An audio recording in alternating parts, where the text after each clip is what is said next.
In example 3, we're going to go back to our original problem that's in example 1. So if you haven't checked out example 1, please do that now.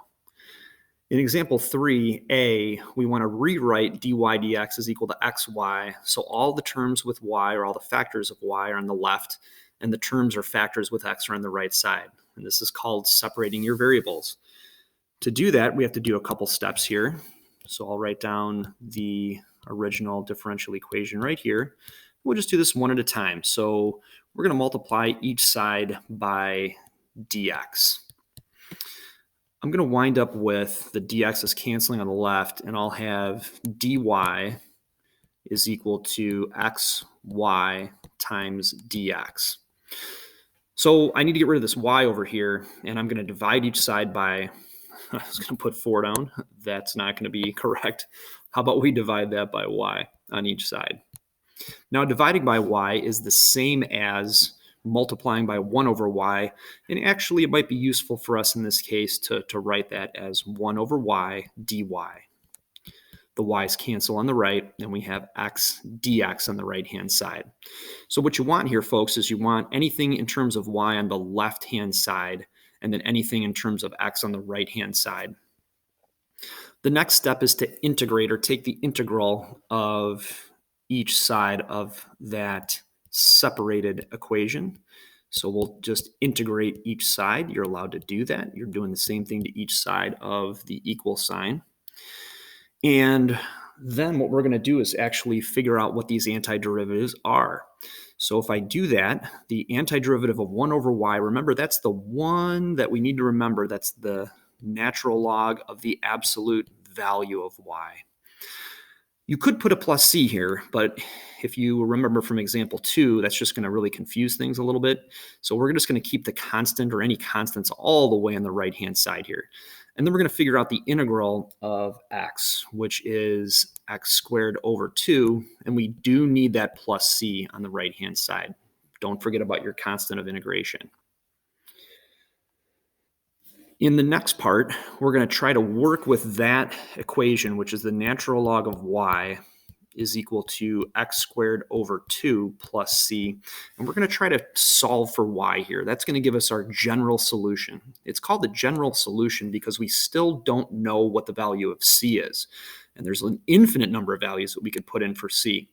In the next lesson, what we're going to do is we're going to build our knowledge and solve for that value of c and find a particular solution. But in this lesson, 7.6, all we're doing is finding a general solution. To do that, we need to remember that the natural log is log base e.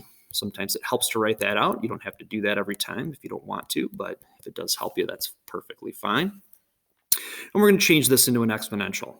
So we've got e as the base. Remember, with a logarithm, the exponent is always on the other side of the equal sign. So the exponent is x squared plus c, and that's equal to the absolute value of y.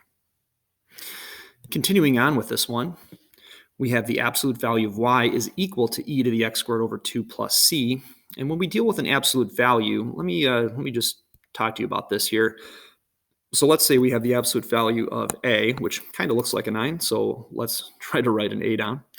And that's equal to 3. Like, what could a be then? Well, a could be both plus or minus 3.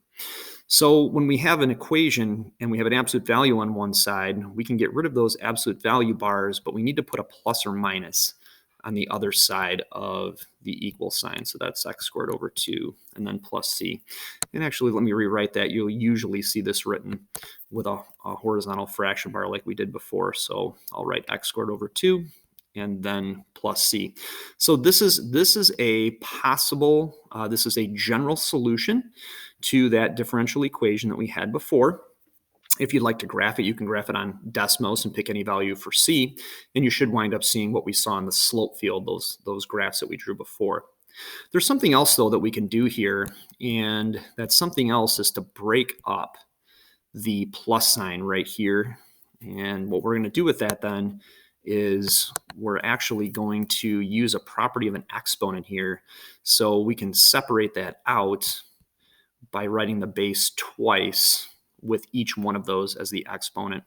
So remember your exponent rules, when you multiply like bases, you add the exponents. So this actually does work out as that rule kind of in reverse.